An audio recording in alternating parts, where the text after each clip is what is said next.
Hi, and thank you all for joining us today.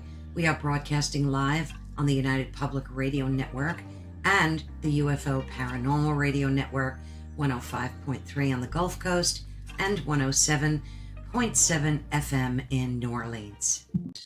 Hi, everyone. Thank you so very much for joining us today to Ethereal Encounters Unveiled. And as you just heard, you are listening to the United Public Radio Network and the UFO Paranormal Radio Network, which is 105.3 on the Gulf Coast and 107.7 FM in beautiful New Orleans. So today, I'm so thrilled and excited to have with us Nick Pope.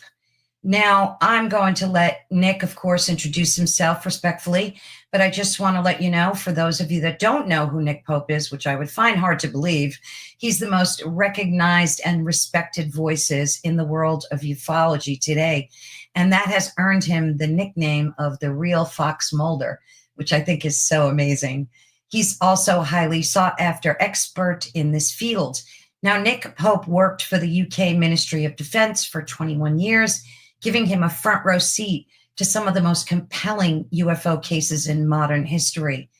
And he's a regular guest on various TV shows, documentaries, has acted as a consultant and a spokesperson for several UFO and alien-themed movies and TV shows. So without further ado, let me bring on Nick. Hi, Nick. Hi, thanks, Caroline, for having me on your show. Good Brilliant. To be here. I'm so thrilled to have you here.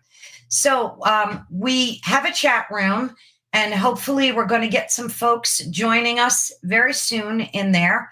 And of course, if you're not already in our chat rooms, we live stream all over social media. You'll find a chat room there to hop into.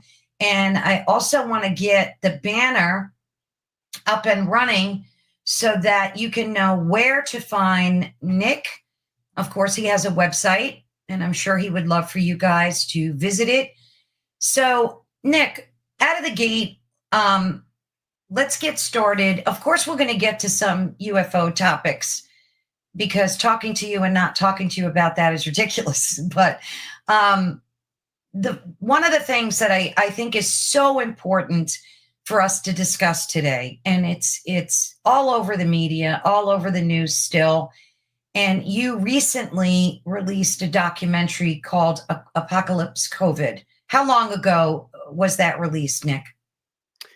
It was a few months ago, and there's quite a story about what happened when it came out. But it's obviously something that came suddenly and unexpectedly from left field, upended all our lives, and essentially, changed our lives in ways that are still being seen today. So, I mean, it's a huge story, and we've still not really, maybe because we're sort of shell-shocked by what happened, but we still really haven't sat down as a society and had an open and honest and full discussion about what happened, what went wrong, and how the mistakes that were made must never happen again. And so I felt passionately about that.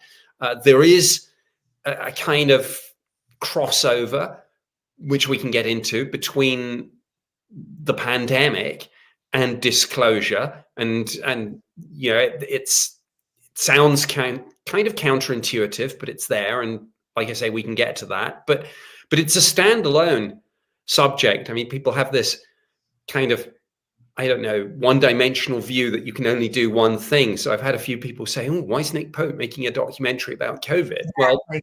Well, because it's interesting and important, and it's a conversation we need to have. Right. Is there anything else you want to let our listeners know about your background that I might have left out? I mean, you're so world known. And you're all over TV, and I love listening to you in documentaries and like Ancient Aliens and whatnot. Is there anything that I left out that you'd want to add? No, I don't think so. It was a very, very good, accurate introduction. I mean, basically, yeah, I was a civilian employee at the UK Ministry of Defense, which is essentially the British equivalent of the Department of Defense here in the US. I was there for 21 years, and yeah, for much of the early 90s, I was doing the UAP issue. I was the subject matter expert on that. I had to assess the defense, national security, and safety of flight Yeah. implications.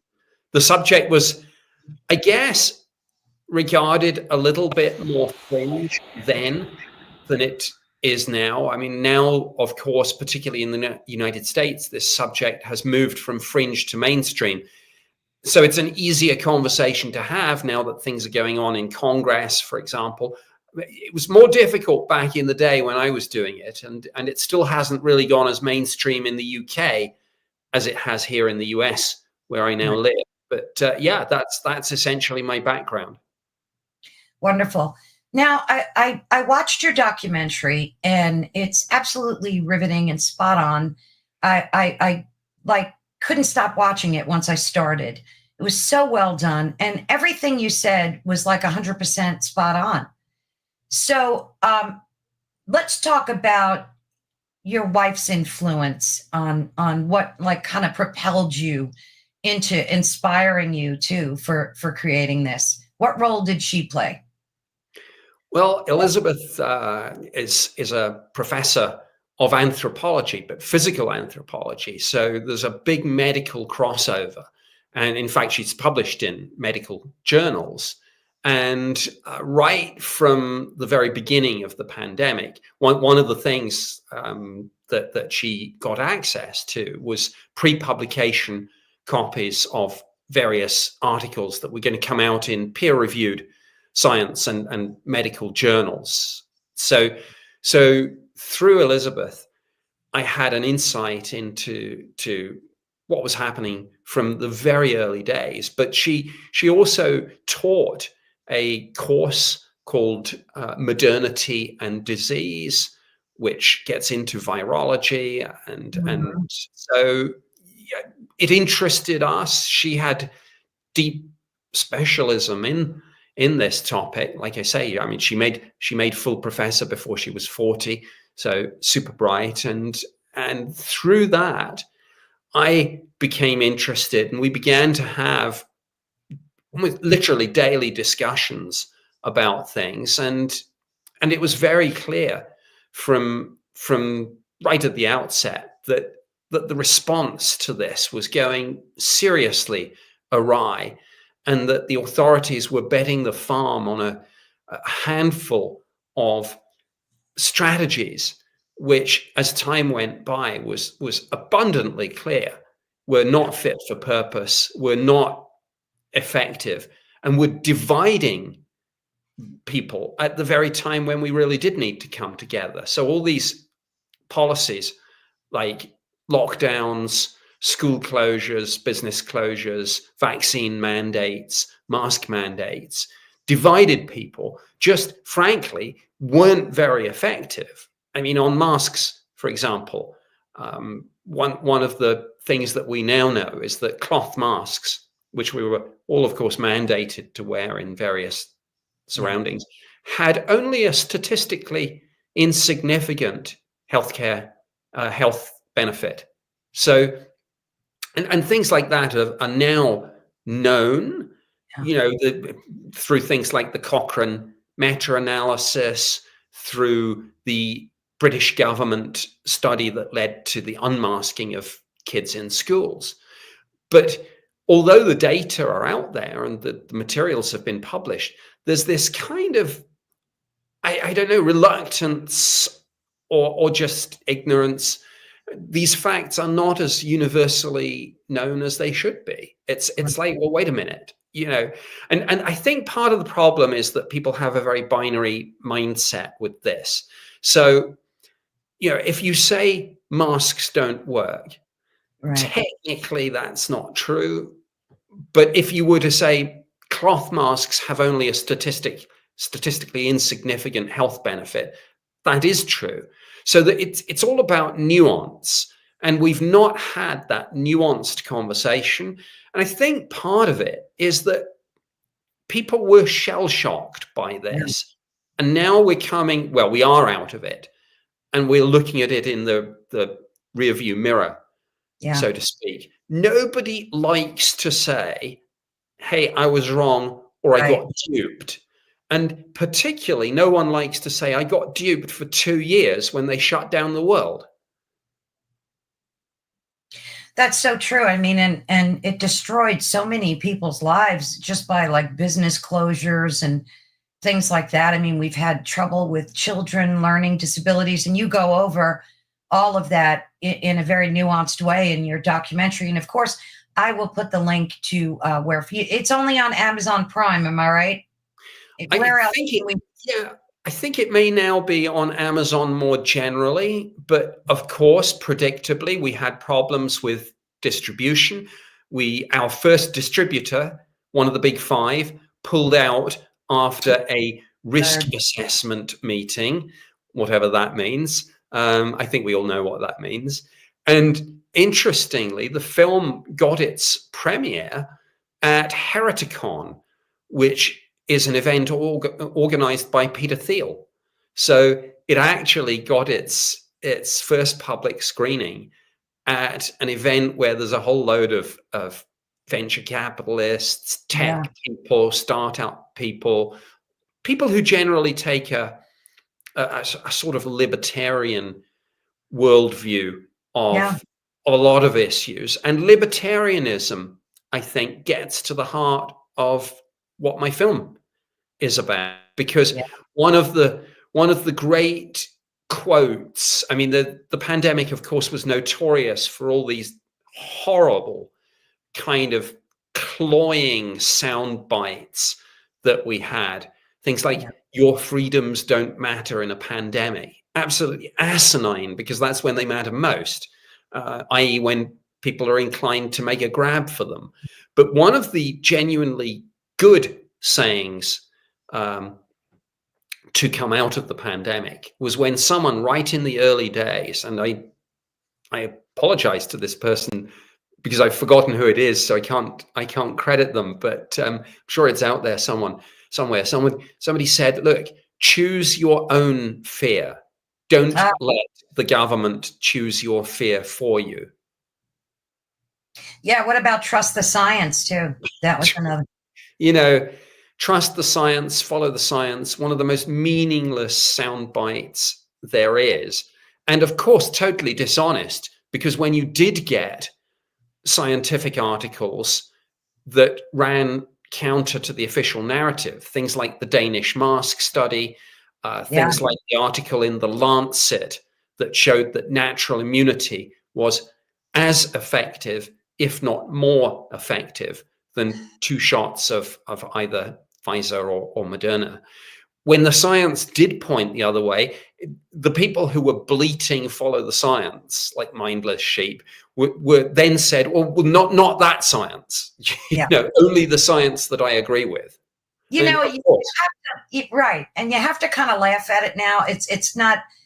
It's a sad laugh because, fortunately, a lot of the truth is floating to the top now, as I like to say. It's surfacing, and we're becoming a little more brave to discuss these things, especially on social media. But we do run the risk of like what you experienced, and I'm hoping by having more of these conversations that our freedom to speak of this becomes loosened. I mean, I think it's a tragedy on top of what we suffered, that we had our speech in a dystopian way stifled. Now, what about uh like when you're the work that you did gathering all this data for the documentary, did your wife play an essential role in that too, or was this just like something that you built up over time and then decided, hey, I have all this information, we need to get it out there? Like, how did that work? Elizabeth was fully involved with this, right at the heart of it. She was, I guess you would say, the science advisor, Oh, but nice. also the fact checker. One of the courses that she taught was statistics. And of course, statistics were used and abused a lot during the pandemic. I do want to go back on what you said about um, the way in which dissent and debate were stifled, and because that's so important. And I think one of the things that I think was so shameful about what happened during the pandemic was how any dissenting views were firstly shouted down, then the people expressing them were dishonestly smeared as being kind of crazy MAGA conspiracy theorists, and then even more insidiously, they were either cancelled or, and this is very sneaky, they were shadow banned on social media. So pre-Elon Musk Twitter, for example, would shadow ban anyone who spoke out about this. So alternative strategies that we never had a discussion about. For example, the Great Barrington Declaration, the idea that we would shield those people, the small proportion of people who were at genuine risk of serious health outcomes, i.e., the elderly, the immunocompromised, and the obese. Shield those people, put the resources into helping those people who genuinely were at risk, and let the vast majority of the population who frankly were at no risk at all of getting anything more than cold or flu-like symptoms, if indeed they got anything, given the number of asymmetric cases. We never had that discussion. The Great Barrington Declaration was dishonestly portrayed as let it rip, when actually it was designed as a middle ground. And people just dropped off the social media radar through this shadow banning, and it was absolutely insidious. And to this day, on certain streaming platforms and things, if you put certain words about all this into the description, you will be strangled by algorithm. And I've had that told to me face to face by two absolutely top tier podcasters who know the business inside out and are very successful, but say, look, you have to be careful still. Well, my view is, absolutely, but I'm not going to be silenced on this. And I mean, again, you mentioned school closure.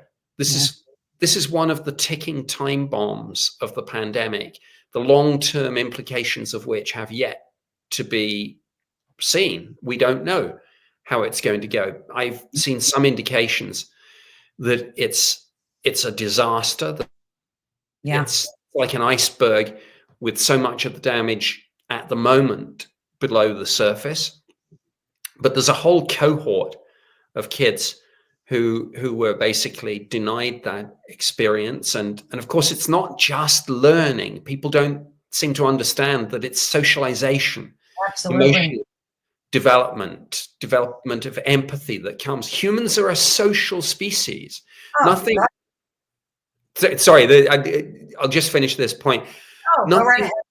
Nothing indicates how tone deaf the authorities were on this than when Fauci said that the handshake was dead.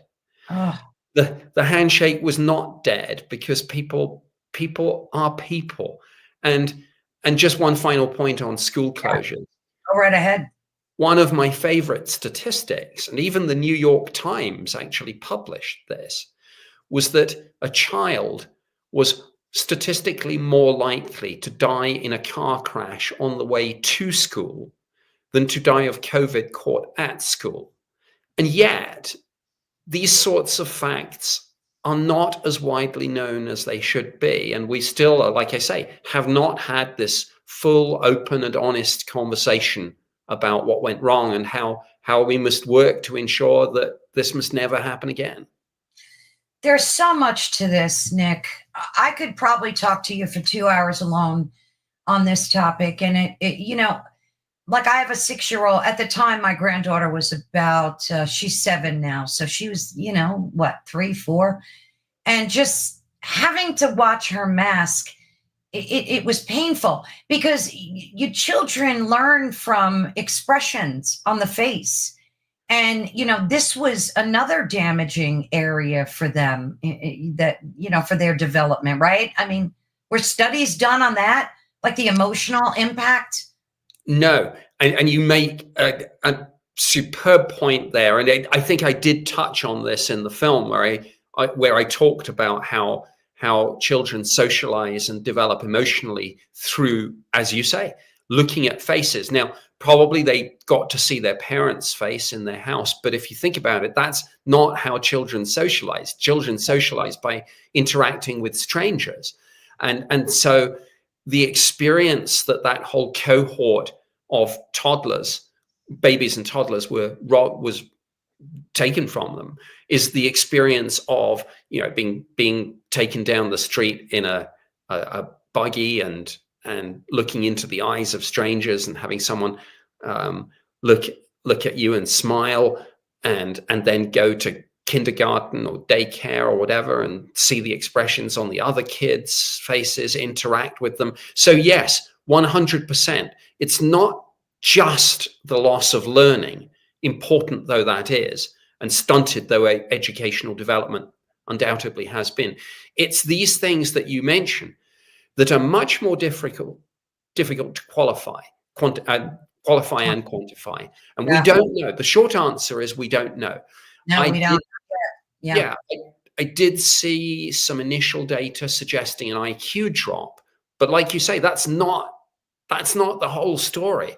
No. What happens when that cohort of kids goes through society and has not had that social and emotional development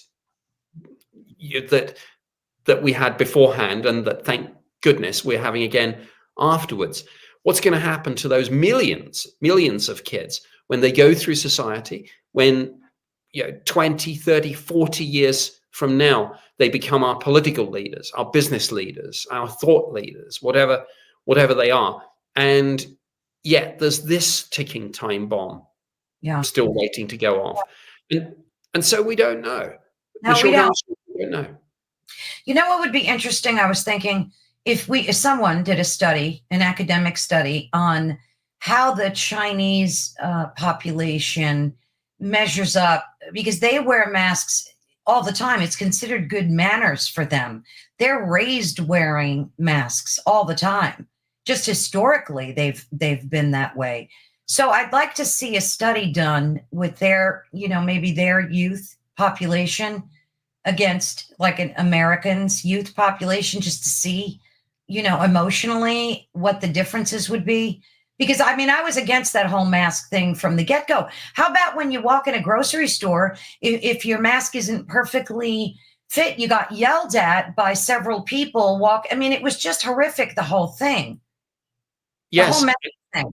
and we've seen videos of 2-year-olds who predictably couldn't keep a mask on in a plane, and the whole family dragged off. I mean, I think your idea is a good one. The potential confound is, of course, the cultural differences between, say, Chinese society and American society. So in one sense, to eliminate that, a different way of doing a study would be to take a cohort of people who had to experience the mandated masking during the pandemic, and then a cohort who didn't. Like Sweden? Was it Sweden? Yeah, I mean, it brings me back. Funny you should say that, because it brings me back to a point that I didn't make, but I should have made, about the censorship. Remember Oh, when you couldn't even say things like Sweden or lab leak or yeah. natural immunity without falling victim to that kind of censorship and things. And now, of course, as we know, the narrative has flipped. You know, a couple of years ago, if you said lab leak, you were a crazy conspiracy theorist. Now it's more like the majority view, certainly within the US intelligence Yeah. community. It's not political, because this was true under Biden as well as Trump. The majority view from the intelligence community is now that lab leak is more likely. Well, where's the apology to all the people who were called crazy or Yeah. yeah? Where's the apology? And it's it's a mix between sadness and anger for me, because like, remember too when they were trying to bribe you with burgers and fries and ridiculous thing. I mean, I always say, do they think we're stupid? Like, do we have idiot written on our foreheads? Because a lot of people were hip to it, I think, Nick. But yet, and this is what I want to ask you, why do you think so many billions of people just blindly went along with it like sheeple? Like, what is all that all about? Fear of the unknown. I Mm, think that's it in a nutshell. A threat that you can't see. So, I mean, look, we may well get another, yeah, we will 100% get another yeah, pandemic. I mean, it's just a question of when. right. And maybe it will be bird flu, maybe it will be something else. But I guarantee you this, if we do within our lifetimes get another pandemic and we get a lot of mandates, that people will not go along, Yeah, because it's a classic case of fool me once, shame on you, fool me twice, shame on me. And the tragedy of that is that we might get some really good preventative measures. So, for example, during COVID, two things that we should have told people and that would have made much more of an impact than masks and lockdowns and school closures. We should have told people two things. Number one, lose some weight. It's one yeah, of the things you can do to leverage the odds back in your favor. I mean, look, as and I don't mean this in a disparaging way, but it's common sense. If you see an obese a person struggling to climb a set of stairs, why was it any surprise that they were the hardest hit by a respiratory illness, for goodness sake? And yet, because of the political correctness in not wanting to fat shame people, we never gave people that one piece of advice that would have been more effective than all the lockdowns and mask mandates and vaccine mandates put together. Lose some weight. We never had that conversation. The other thing we never told people to do was go outside, get some fresh air and some sunshine, natural immunity, vitamin D. We never had that conversation. And so it is perfectly possible that in the next pandemic, there'll be really great health advice like that. yeah. But yet, because of this fool me once, shame on you, fool me twice, shame on me, people won't take it up, which would be a tragedy if there's really good advice next time around. So true. Such an excellent, points. And people need to watch your documentary because it just hits every area of what was done and what should have been done. Um, I remember even cleaning my groceries. Like, we were told, and you mentioned this in your documentary, that it was contact surface, that you can catch it. And everybody went bonkers and was like leaving their groceries outside. I did it for the first few months. Everyone I knew did it. We were so easily influenced by these things. What say you about that whole nightmare? Yes, I mean the absurdity of that. Remember those? I don't even know what they were called, but those little those plastic dividing things that you have in the supermarket checkout. If you're lucky enough to get an in-person checkout at all these days, as opposed to the Yeah. scanning The thing. plexiglass you're talking about, Oh, like well, that. no, not those. Those were even more absurd. The idea that the virus would sort of come up to them and stop or something. Um, but those things that you saw those were insane. No, I meant the little dividing, the about a foot long and an inch high that you just put down on the conveyor belt to separate your groceries from the next person's. If you remember, those all disappeared overnight, like the toilet paper. Suddenly Yeah, they were gone. And yeah, of course there were all these absurdities. The idea that you could go into a restaurant and that you had to wear your mask, but the moment you sat down and the waiter brought the breadsticks, you could take it off, as if the virus sort of came and went.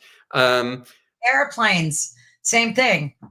Yeah, it was all crazy, Right. and even though people were kind of using the soundbite "follow the science," Yeah. there wasn't.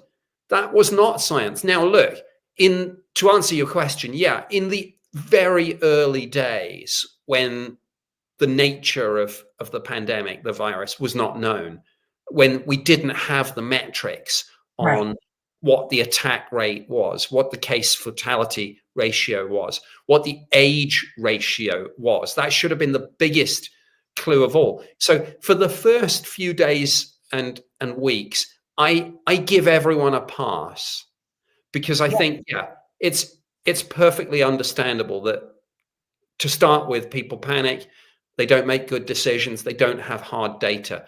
But from just a few weeks in, it was abundantly clear that it was particularly hitting sort of people 75, 80 plus. In some countries, the average age of COVID deaths was older than the average age of life expectancy, for goodness sake. And if ever there was something that should have told you, look, we need to shield and put the resources into the elderly people, it should have been that. But we had this dishonest and mistaken kind of narrative that Mhm. everyone's at risk when they clearly weren't. Yeah, you had Governor Cuomo, stick a bunch of seniors in elderly care facilities, and look what happened to them, right? I mean, Yeah, no, tragedy. just yeah, terrible tragedy. You talked about also the numbers. That was a big thing, and it was like a visual brainwashing technique that they used. Not only the tickers that we saw on the TV screens, that like the dreaded ticker, and that number was always rolling higher and higher, and it like played on you mentally, of deaths I'm talking about. But you Yes. also mentioned something very important, that like if two people died last week and then four people died the next week, they would say that those numbers doubled, when Yes. essentially, just, maybe you could talk about that a little bit. Yeah, this is another area where Elizabeth, being a professor and teaching a course on statistics, was able to really sort of steer me through this. I tried when I made the movie. Obviously, I want to make it something that you don't need to be a scientist or a statistician to understand. So I kind of didn't overwhelm people with statistics and figures, but obviously, making a film like this, it has to be factually accurate. Yeah. You had to fact check and fact check again. Every statement that I make has to be underpinned by, you know, for example, a peer-reviewed article in an established journal. So when I say, for example, that it turns out natural immunity is as or more effective, I And can't make that statement. I have to say, and this was published in the Lancet. I have to give the title of the article, the date of the article, and yeah, things. But I sure. didn't want to overwhelm people with statistics, because then you You just lose, lose the yeah. room. But it's important to have them and to use them. So that was one thing. One of the other really important discussions to have, that we've not yet had, so we simply don't know, is that we've never untangled the issue of died of versus died with. In other words, I mean, yeah, we've all heard the horror stories about the motorcycle fatality, who was counted as a COVID death. I mean, that illustrates the absurdity of it all. But we've never had a wider and more serious discussion about, well, look, you know, where is the dividing line between somebody who was going to die anyway of something else and who happened to have COVID because it was so transmissible? Is that a died of or a died with? And Exactly. it was always the case that the house always wins, and they kind of stacked the deck, and you knew that there were people, not least because, of course, there was grant money available and federal funding available. You knew that they had an interest Absolutely. in counting something as a COVID death as Yeah. opposed to a non-COVID death. So people, if it was a 50-50 call, people were much more inclined to say that's a died of, as opposed to just a died with. I agree. On a personal note, my husband of 47 years died of COVID. Now, I put quotes because he was sick. He had follicular lymphoma, and he went into a remission. He was doing okay. Then, real quick, then he got, unfortunately, sick. We tested him for COVID several times. Negative, negative, negative. No one could figure out what it was. And I took him to like top specialists. So one day he was just declining, took him to the hospital. At the hospital, they tested him and it came positive, which I thought was very suspicious. After a series of negative, and doctors saying it's not COVID. So, and then unfortunately, they put him on a vent, which is another thing, that whole respirator farce, and gave him remdesivir, which was another conversation that a lot of folks have a lot to say about. And he passed away a few days later. So, this hits home for me, obviously, in many ways. I mean, I have no words for that, but it illustrates a number of the problems. Yeah. Firstly, it illustrates what we were talking about earlier, that we really should have shielded and targeted all the resources at the people who were genuinely at risk, those people who were sick already and who were immunocompromised. Had we done that, as opposed to this sort of one size fits all, everyone's at risk, we would have had different outcomes across society. You mentioned testing. Of course, there were false positives and false negatives. So that's a kind of a problem. And just taking people into an environment where there are a lot of sick people is an issue itself. So there are so many, one individual tragedy and story that you've just relayed encapsulates so many of the fundamental systemic failures with the official response to this. It's just staggering. It's awful. And how about this? Not that you want to, but COVID was politicized. The mandates were politicized because, like, BLM got a free pass when they were out there rioting with thousands of people, but conservatives were slam dunked, got their bank accounts canceled, and all the rest. I mean, it was just like the worst of the worst came out in people during that time too. This is why I say it was a huge mistake to bet the farm on these divisive measures, which it should have been very clear very quickly weren't effective, as opposed to things where what you need in the response to a pandemic is what I call societal buy-in. Right. You need everyone to agree this is sensible and a way forward. And mandates tend not to be the way to do that anyway. You're far more effective saying, look, we'd ask people to do X, but we're not going to force it. And exactly. you'll get a high take up, but you won't divide society along political lines.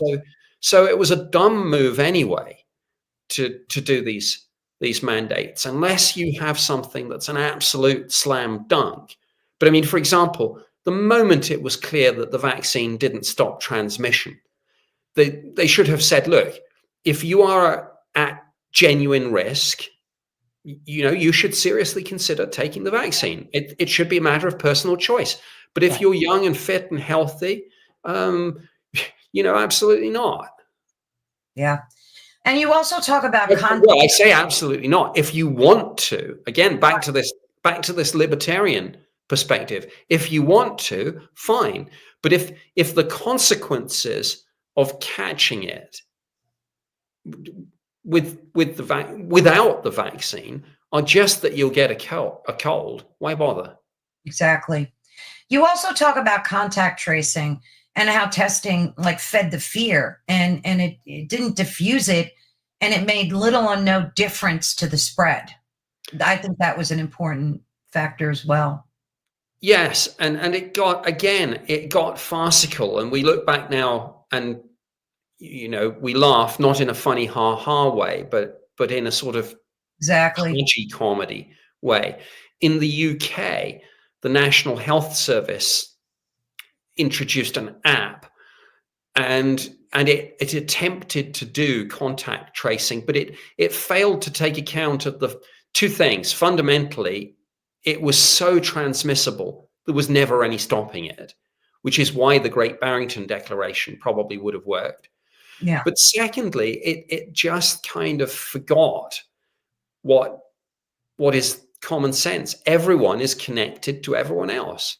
And so one particular day, they had something which they nicknamed the ping-demic, because of course this app was on people's smartphone, and millions of people started getting messages to say that you've been identified as very close physically to someone who might have had COVID.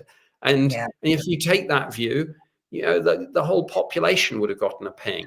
If you take it absolutely. That's right. That's right. Just to let folks know, we are going to talk UFO stuff because we're getting some comments, but this was so riveting and such an essential thing for us to talk about. And I really want folks to be able to watch Nick's documentary. It was outstanding. It's called Apocalypse COVID. You can find it on Amazon. And it's so inexpensive to rent. I think it was like $3, Nick. It was really a great price. Yeah. It was a good fair price.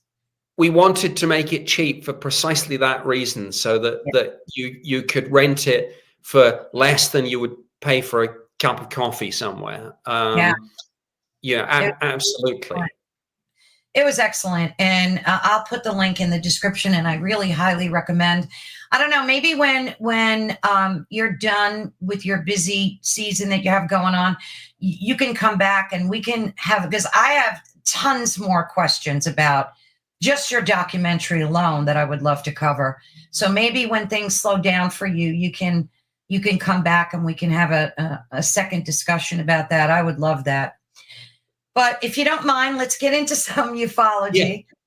Yes. Now, I have someone asking right out of the gate, what about those structures underneath the pyramids? Like, I'm sure you've heard about that. Do you have anything to say about them?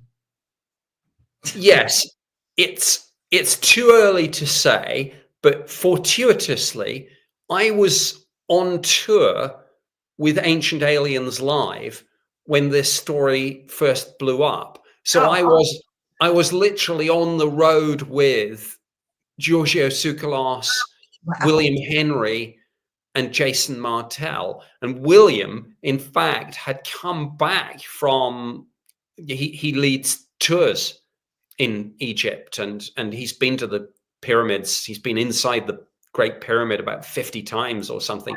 And Giorgio and Jason too, of course. But the message that I got from them was, look, we've always known that there's more in and under the Giza Plateau than we know about. And sure, there are new discoveries waiting to be made. Now, quite whether this is particularly the graphical representations of what these shafts and structures might look like, whether that's accurate or not, I don't know. It's too early to say. We need the raw data need to be analyzed on that. But yeah, we've always known that there's more there than the eye can see. And even inside, for example, the Great Pyramid, you remember, I'm sure, there was the German engineer who ran the little robot up one of the shafts, found this little door. In the pyramids, there are probably still shafts and chambers still to be discovered. So absolutely, I'm sure the same is true of what's under them. But it's very early days, and we need more analysis of the data, and of course, boots on the ground. The problem being, of course, all this, understandably and rightly so, it's their country, but all this is under the control of the Egyptian government. And so we have to see which way they're going to go on things like that. Obviously, they've just opened the new museum in Cairo after so many years of delay and things. So it's a very timely occasion to be having this discussion about what else there might be still to discover.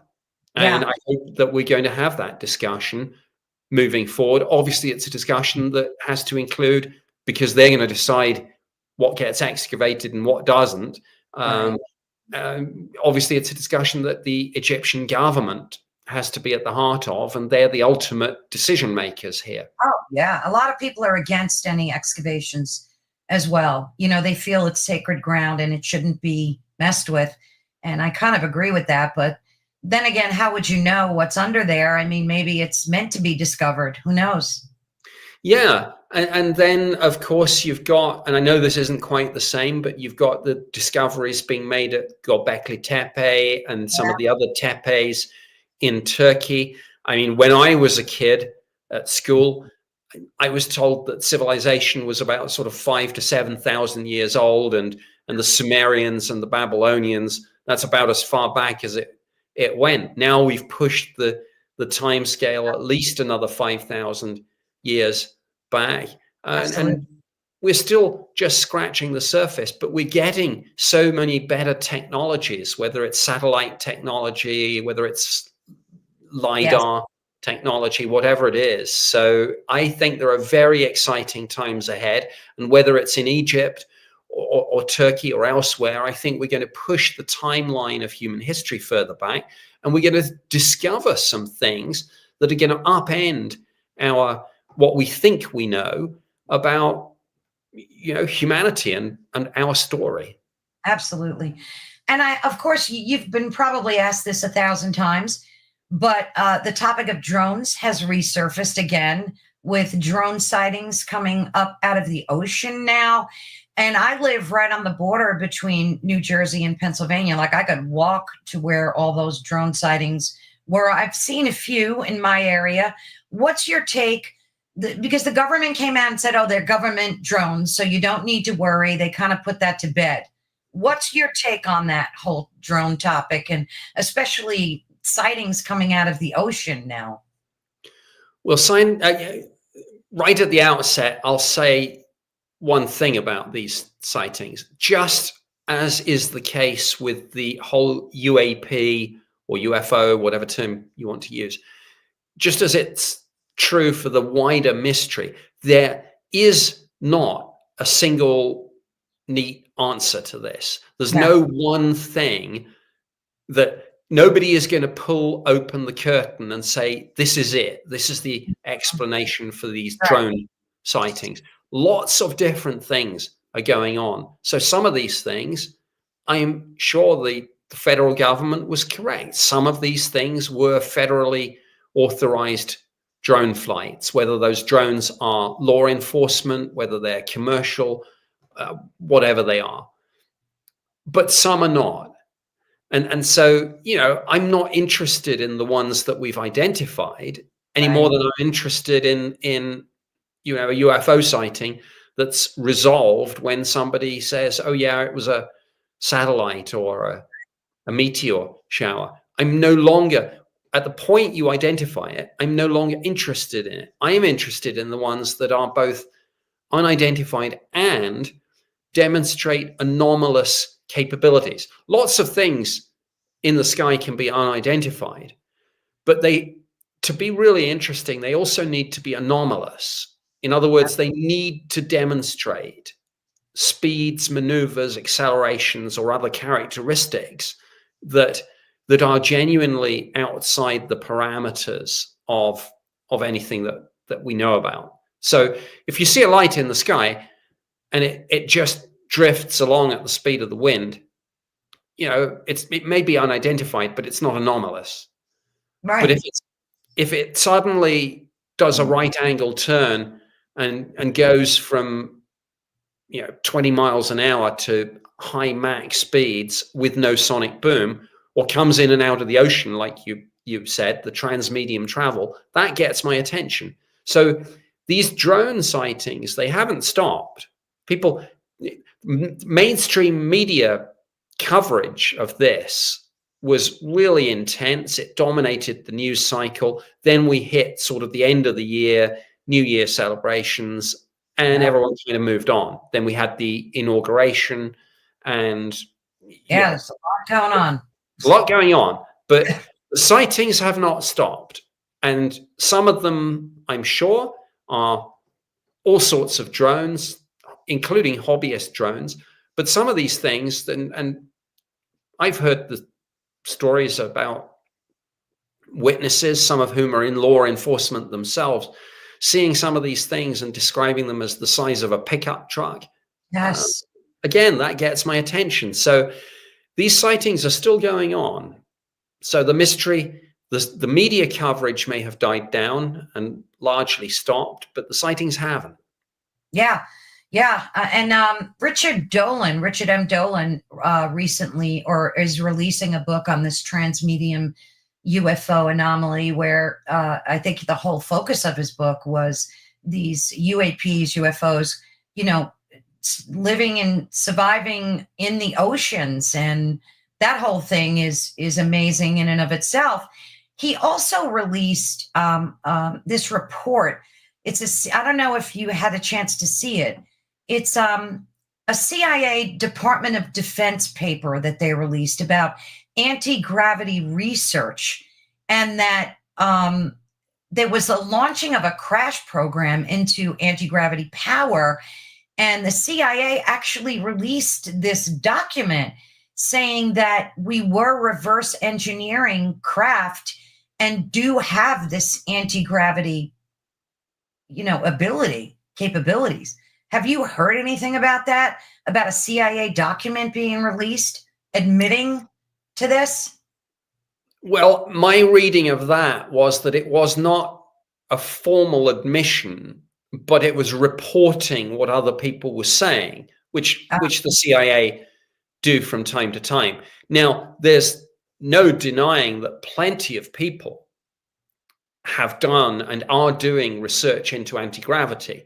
Boeing did a study, NASA did a study, British Aerospace in the UK did a study. They actually had something called Project Green Glow that looked at this, that examined the claims of people like Podkletnov, who claimed to have discovered some techniques and things that would work. To the best of my knowledge, none of these have been officially acknowledged as successful, but plenty of people are working on it and talking about it. So I think that's what that CIA document was all about. Now, whistleblowers like David Grush, of course, have testified under oath to Congress that there are legacy intelligence community programs looking at crash retrieval and reverse engineering. And I don't know that he's specifically addressed anti-gravity, but obviously if we are dealing with what he terms NHI, non-human intelligence, one of the few good assumptions we can make about that is that the technology is orders of magnitude above and beyond anything we have. Whether it's anti-gravity or whether it's something else, I don't know. But yeah, people are looking at it, and hopefully, of course, one of the current big stories in this is the congressional engagement and the fact that we have the new task force on the declassification of federal secrets currently looking at JFK. Next, they're going to be looking at UAP. And so we'll see what they come up with, for example. What do you think of Jake Barber's whole Skywatcher program that's going on. He's got, I think, 6 steps or 6 levels of testing, starting with preliminary observation, structured data collection, and then analysis and hypothesis testing, independent verification and peer review, public disclosure and review, and then full disclosure and integration. So it seems like he's, got this pretty well thought out. He's got a huge task team working with him with psionics, which they changed the name from psionics to something else. I forgot what it was, but some psychobabble term, I think. But what do you think of that whole program and the psionics part especially? I don't really know what to think, but certainly the plan he's laid out sounds fine, because essentially it's the scientific method in a nutshell. Come up with a hypothesis, design an experiment to test it, gather your data, analyze your data, repeat the experiment to make sure that it fulfills the criteria of repeatability, and then peer review and publish. Yeah. I mean, that is the scientific method in a nutshell. And if that's the intention of him and his team, then absolutely bring it on. And let's hope that the data are robust enough that this will get published in one of the big journals. I mean, if this is what he believes it to be, and if the data support that and are repeatable and testable, then this should get into Science or Nature or Scientific American. Yeah, absolutely. I think they're at level 3 now, and they did change the names from psionics to neuro-meditative interaction, which sounds like a bunch of, It all, names are important, but at the end of the day, this is going to stand or fall on the data that they gather and just the analysis and the repeatability. Do you think there are any moral and ethical guidelines regarding like human involvement in psionics? Because I know Jake said they want to try to control as much as they can, again, using the scientific method. But do you think there's any type of ethics breach that we need to worry about? And for folks that don't know, psionics is like communicating with these entities telepathically. So what's your opinion on that? Do you think there's anything we need to be concerned about there? Well, I don't know. I mean, either it works or it doesn't. If it works, if any of this falls into the category of human experimentation, then absolutely there are laws on this, just as there are laws about medical trials. Exactly. I'm trying not to segue back to our previous discussion about how some of this slightly went out of the window. Right. But yeah, there are always moral and ethical considerations to most things in life, and absolutely. I mean, at risk of a soundbite here, but if you're going to unlock a door, you'd better be very careful what you let in. Yes, absolutely. That's so true. Now, he also said that he wanted to get support from Arrow, and he said he has faith that these government departments are not like as cohesive as we think, and that there are people within them willing to give full disclosure. And he's worried about national security concerns, of course, but what do you think about involving these government or even private branches that want to get involved in his research? Do you think that's a good idea to involve the government in this Skywatcher project? Well, I think if the government is as all-powerful as some people make out, they'll probably find a way to get into it anyway. So I would say it's better to be in the room with these people and have a conversation with them than have them on the outside, maybe trying to break in. So yeah, I'm all for, I mean, it's his call, of course, but But I think that reaching out to the government, reaching out to the scientific community, reaching out to the private sector is all good. I mean, why wouldn't you want to bring to the table diverse voices, diverse perspectives, diverse expertise that can help you with this? So I think that sounds like a smart way to go forward.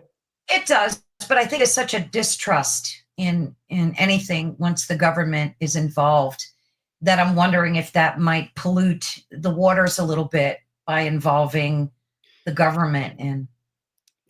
It might, but it's kind of a swings and roundabouts kind of decision, because on the other hand, the government probably has access, well, does have access to resources and capabilities that they clearly couldn't access by themselves. So there are things that the government can do that they can't do with the best will in the world, I think. Maybe some of that can be done in the private sector, but if you're suspicious about government, and I understand that, and suspicion about government is a healthy thing, then you can be equally suspicious for similar reasons about the corporate world and big business, whether you're talking about big defense or aerospace corporations or whatever you're talking about. Yeah, that's so true. It's like, who do you trust, right? Especially after the discussion we just had. I mean, well, that's why I say I'm trying not to sort of hark back to it, but it's impossible to avoid the crossover, which is why for people watching this, who might be saying, well, what's the connection? I think this discussion is illustrating perfectly what that connection is. Distrust of government and authority is part of it. But another part is people's ability to deal with something new and unexpected. Because one other point about all this is that the pandemic is a very good social model of how society might respond to disclosure, particularly if disclosure comes with a bit of a dark side as well. It might. That's such a great point. How did COVID, that whole pandemic, and your document, did it change your perspective on, and then you worked for government, right? I mean, that was for over 2 decades. Did that change the way that you think and trust in the government? It made me rethink my views on societal resilience. So for years, people were saying about disclosure, bring it on, we're ready for it, we can handle the truth. And of course, you think of that classic, scene from the movie A Few Good Men with Jack Nicholson, isn't it? Shouting out, "You can't handle the truth." What the pandemic suggested to me is that there's some truth in that. And that if people lost their collective minds over a pandemic where we knew that there had been previous pandemics, we knew that there were going to be continuing pandemics. We had government contingency plans for pandemics, but the moment the rubber hit the road with the last one, the wheels came off and everyone descended into a sort of hysterical screaming fit, shouting at each other about lockdowns, vaccines, and masks, like we said, splitting not just society, but friends against friends, families against other family members.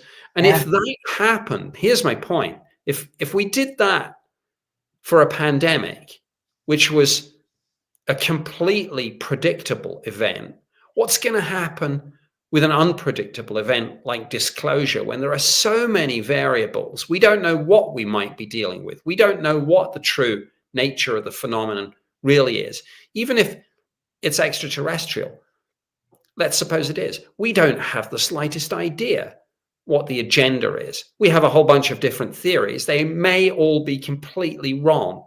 So that's why I say to people there is a connection, because if we couldn't handle COVID, we sure as heck may not be able to handle disclosure, particularly, as I say, if it comes with a dark side. What do you think that dark side looks like? Like, just hypothetically, what would that look like to you if it did come with a dark side? Well, these are just words we use and labels we put on things, but there's no getting away from the fact that throughout human history, both in a religious sense and in a folkloric sense, people have talked about interaction with dark entities. Whether you call them, some people call them demons, some people call them unclean spirits, many other words and labels. But what if the reality was something like that? So, and there is, as you know, a faction in the US government that thinks elements of this are demonic. Lou Elizondo very famously told the story of when he was talking to a senior figure in the Pentagon about this and saying we needed to study it more closely and more resources. And this individual said, "Son, go read your Bible." Yeah. And to some fundamentalist Christians, their view is that parts of this are demonic, and they therefore say that we shouldn't study it because you don't or shouldn't engage with these unclean spirits, because engaging lets them in. So, that is one theory. Another interesting theory is that there's a connection, that this has something to do with death. Isn't it interesting that three figures very closely associated with research into UAP and entity encounters, three very well-known figures, John Mack, Leslie Kean, and Robert Bigelow, all got up to a certain point in that research and suddenly pivoted and started looking at death and what happens after we die. That is very interesting. Then on the flip side, you've got Chris Bledsoe, and he says that those orbs are angelic and that he gets messages, but they could be disguising themselves as angelic as well. I mean, that's a possibility too. Yes. Two things. I mean, absolutely. In most religions and in most philosophical worldviews, you have this kind of duality, the yin and the yang. So yes, there are angels and demons in these belief systems. So that's part of it. So it's not like any of this is mutually exclusive. Yeah. But as you correctly say, who's to say if a glowing white energy appears to somebody and speaks to someone, and you say, I've encountered the lady and I felt this strong wave of love. If anything is really, really powerful, don't we think that it would have the power to deceive? I mean, we puny humans successfully deceive all the time.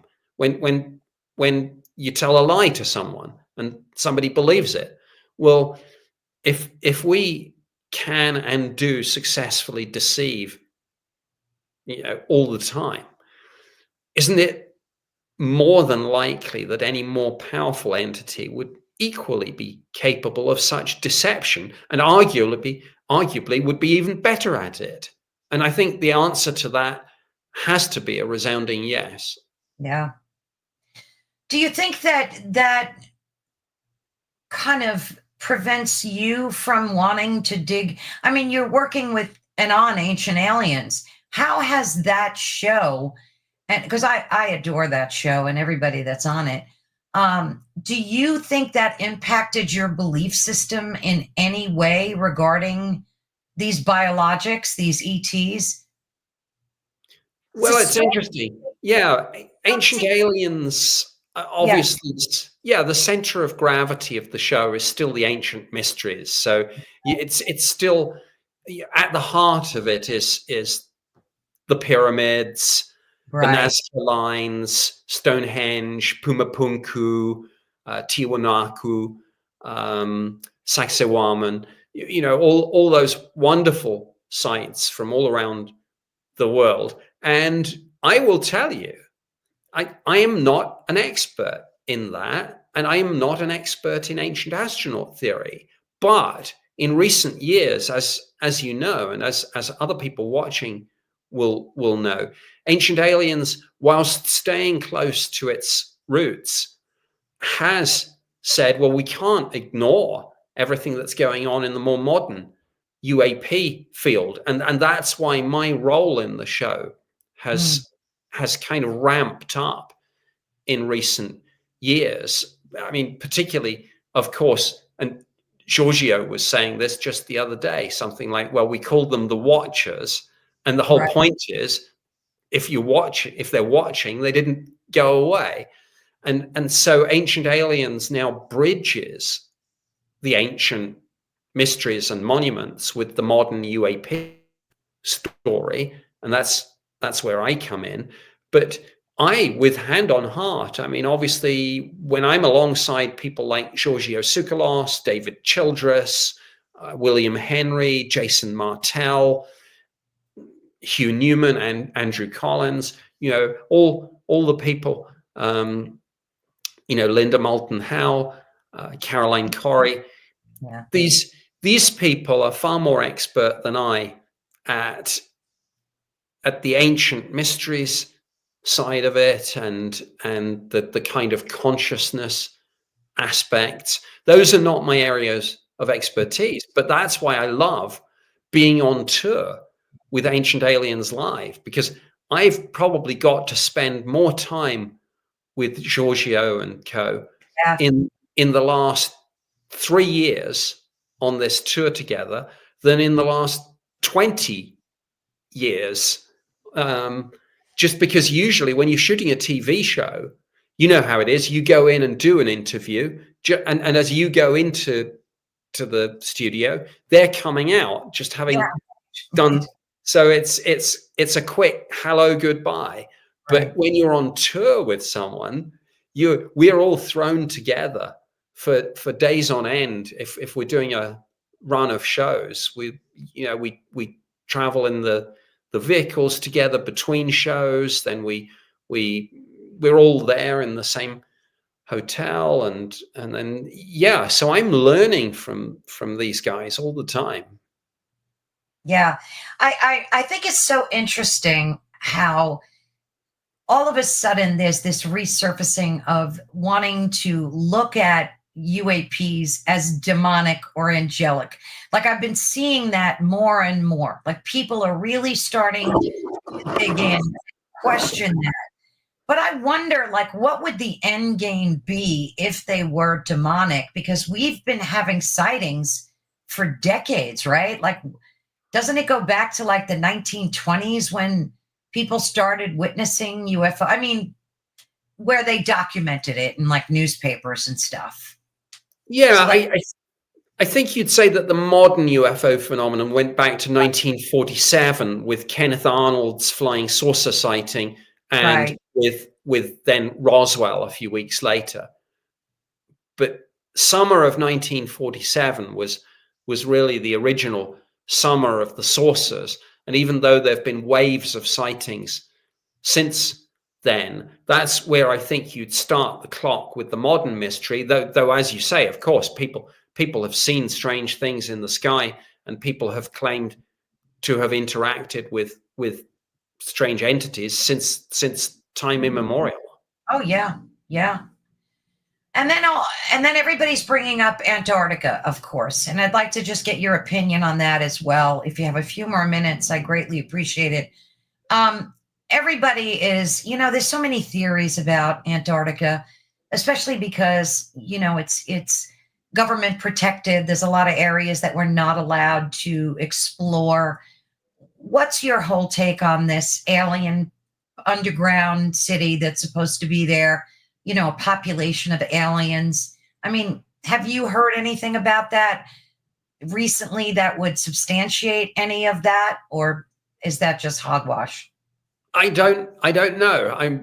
Again, other people, and I'm thinking of Linda Moulton Howe in particular, are maybe, well, are far more expert than I at that sort of thing. What I will say is this: it goes back to the technology. If there is something there, a combination of satellites, long-range drones, AI to analyze a lot of data, Mhm. will, I think, inevitably reveal anything that is hidden down there, whether it's hidden deliberately or just hidden in a sort of waiting to be discovered sense. What does disclosure look like to you? What would the perfect scenario be? The easy, quick answer is that it's, and I think this is Steve Bassett's definition, the formal acknowledgement of an extraterrestrial presence. And Mhm. I usually characterize this in the following way. The Mm. President of the United States goes live on television one evening and says, "My fellow Americans, people of the world, we are not alone." Mm. And that's disclosure with a big D.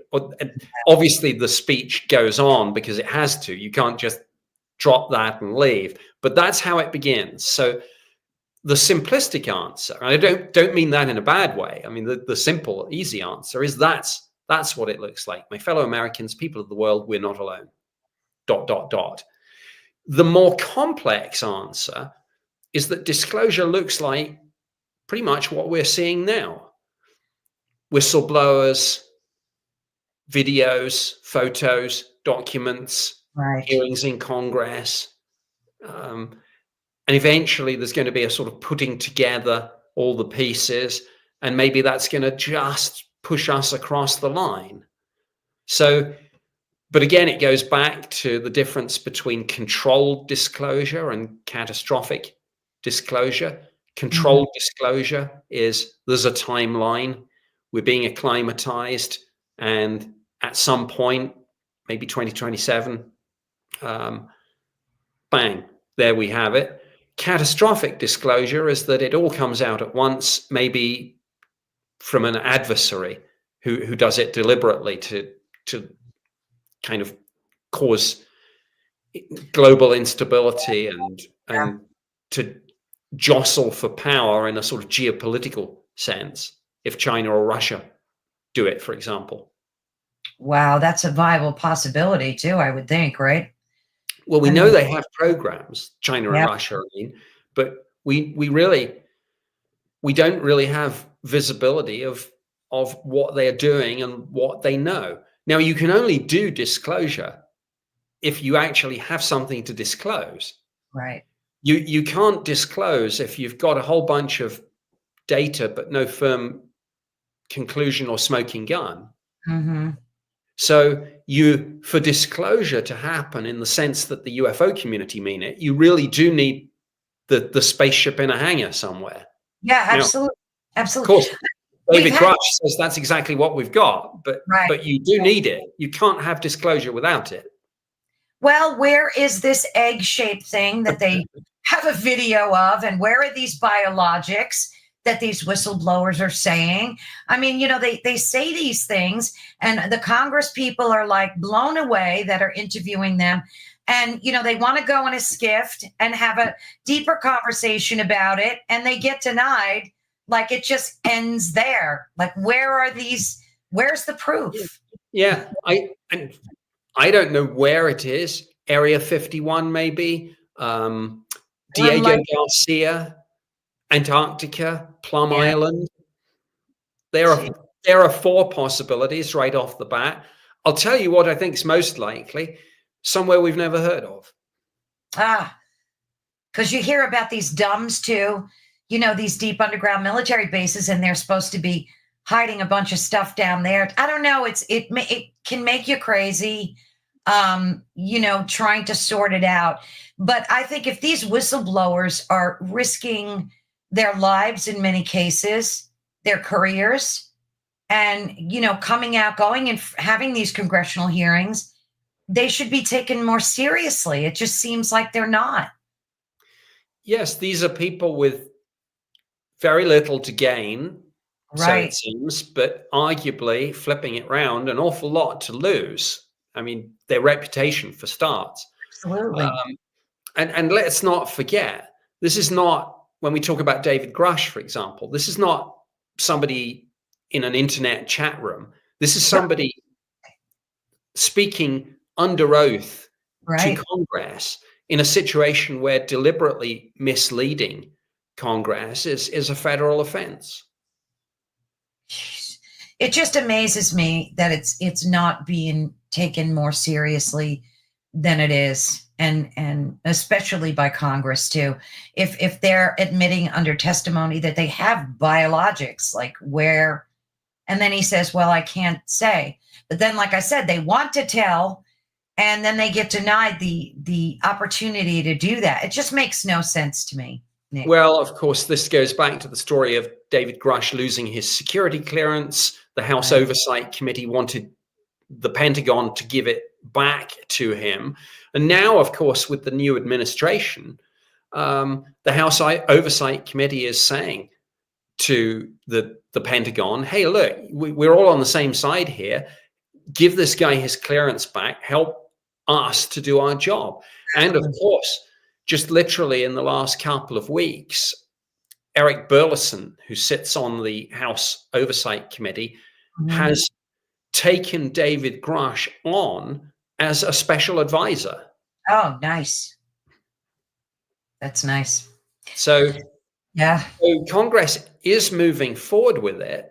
Obviously, Congress has many, many other things to do at the moment. And a lot of people in Congress, everyone in Congress, I'm sure, is aware of this. But there is still some stigma. It's way less than it used to be, but it's still there. So I think your average congressional representative is quite happy to say, well, there's plenty of people on both sides of the political aisle who are looking at this. I'll just let them run with it, and I'll keep an eye on it, and we'll see what happens. Right. Well, let's just hope that disclosure comes. What are they saying? 2027? I think I heard that. 2027 is the date that I've heard. Yeah. Most commonly mentioned. Yes. Good. So you have this wonderful documentary out. What would you like to tell folks, in closing, why it's important for them to watch it, and how, like, these topics do tie together, your life's work and what you've just spent probably years working. How many years did it take you to put that documentary together? At least 2 or 3, I would imagine, right? Couple of years, I think. Yeah, obviously I had to write the script, and the script came to about 12,000 words. And then with Elizabeth's help, of course, it all had to be fact checked. Every single statistic had to be correct.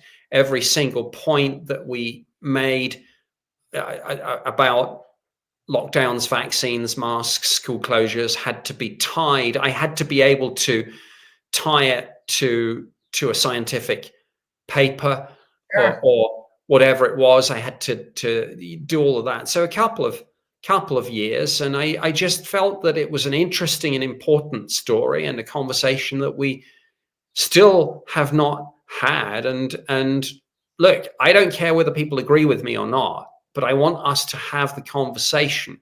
And we're not going to have the conversation by just sort of ignoring it and letting it fade into the past, even if it's unpleasant memories. We have to be honest with ourselves and have that discussion, because if we don't have the discussion, we won't learn the lessons from it. true. And that's so important. It's so important. It's also interesting how Fauci went from the savior whose face was on candles that people were, amen to Fauci, into this villain now. I mean, he is definitely villainized for a lot of, the stuff that's coming out about him.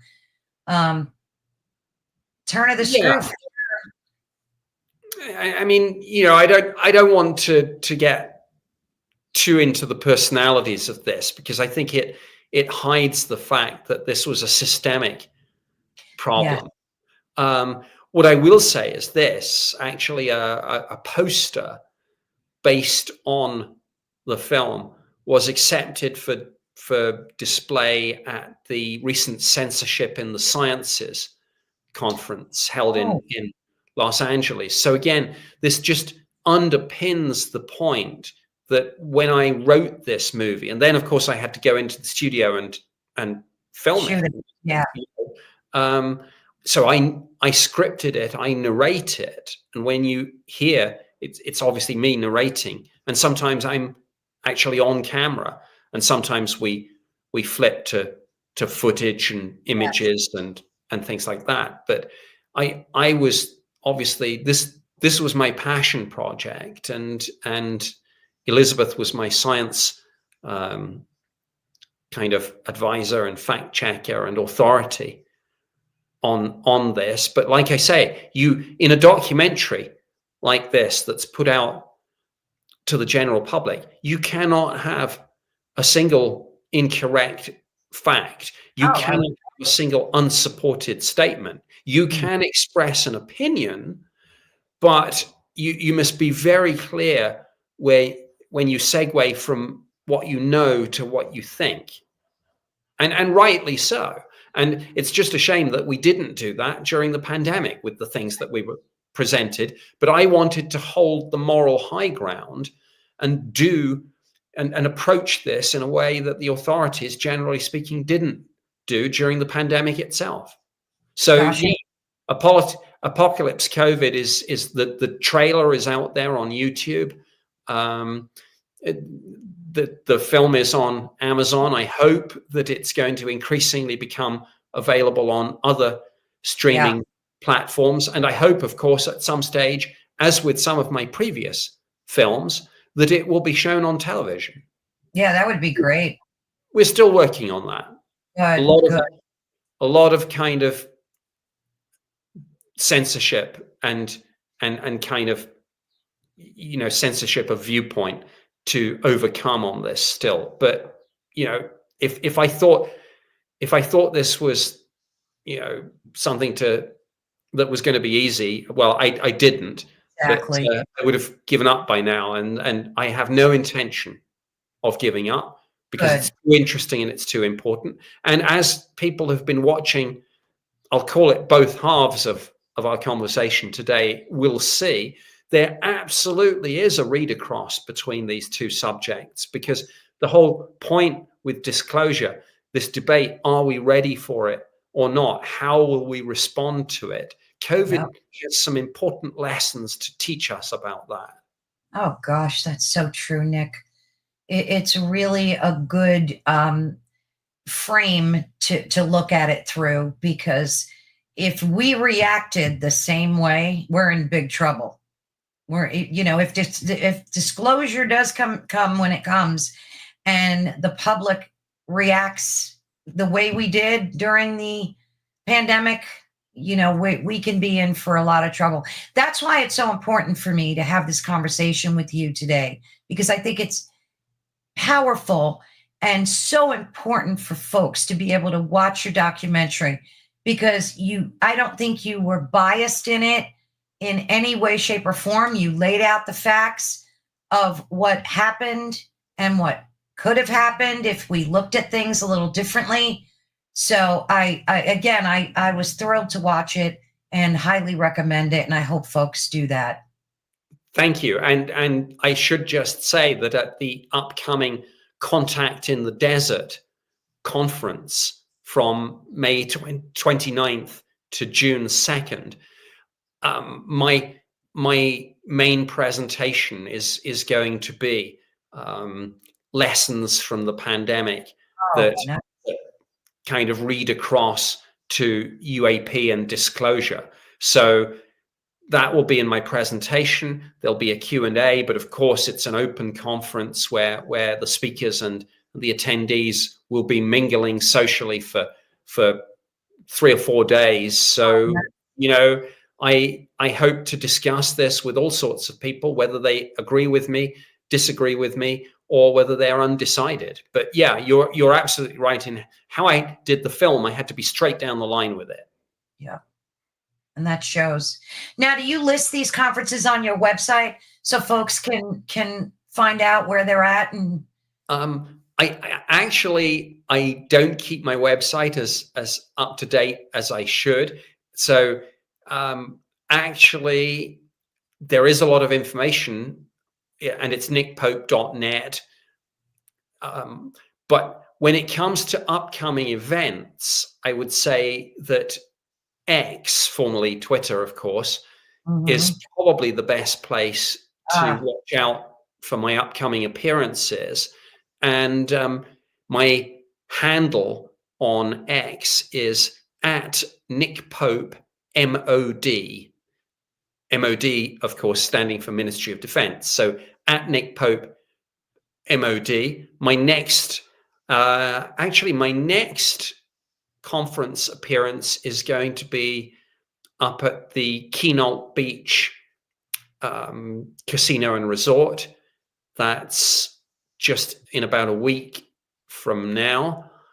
And that's up in Washington State. After that, of course, Contact in the Desert. So contactinthedesert.com for that one. And then, of course, I did mention, so I'll just give a shout out for this, Ancient Aliens Tour.com.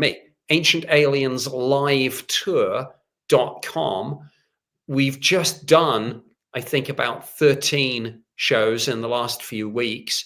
We have a one-off show in Vegas on, I think it's May 23rd or May 24th. Then we take a summer break. We're back for some more shows in the fall and the winter.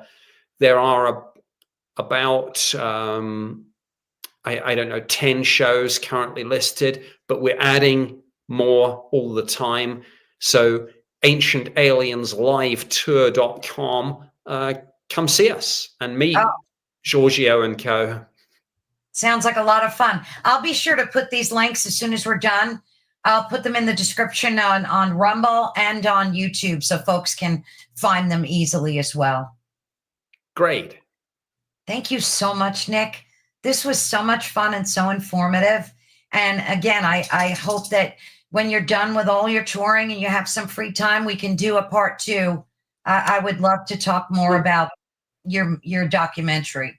I hope so, subject to my schedule, which is, as you say, it's pretty slammed right now. But yeah, I hope we can do that for sure. Definitely. I'll reach out. Thank you so much, Nick. God bless. Thanks, Caroline. Yeah, I really enjoyed this conversation, and I hope everyone watching has found it food for thought too. Thank you. Yeah. Thank you so much, Nick. Have a good one, dear. You too. Bye now. Well, thank you all for watching. That was such a riveting conversation with Nick. I'm so thrilled to be able to get that information from him directly. I highly recommend that you check out his documentary. Like I said, it was brilliantly created and written, and it was the absolute truth of what happened to us during the past 4 or 5 years. And hopefully we can learn lessons from that. And of course, speaking to him about anything UAP, ufology related is also so exciting. I absolutely enjoy speaking with him, and I can't wait to have him back again. But thank you again. You've been listening to Ethereal Encounters Unveiled, and we are airing live on United Public Radio Network and the UFO Paranormal Radio Network, which is 105.3 and 107.7 FM in New Orleans. Please show some love to all of our other guests that we have and hosts on this network. Subscribe to them as well, wherever you see them on social media. And thank you so much again for watching. God bless and have a great one. Bye-bye, everyone.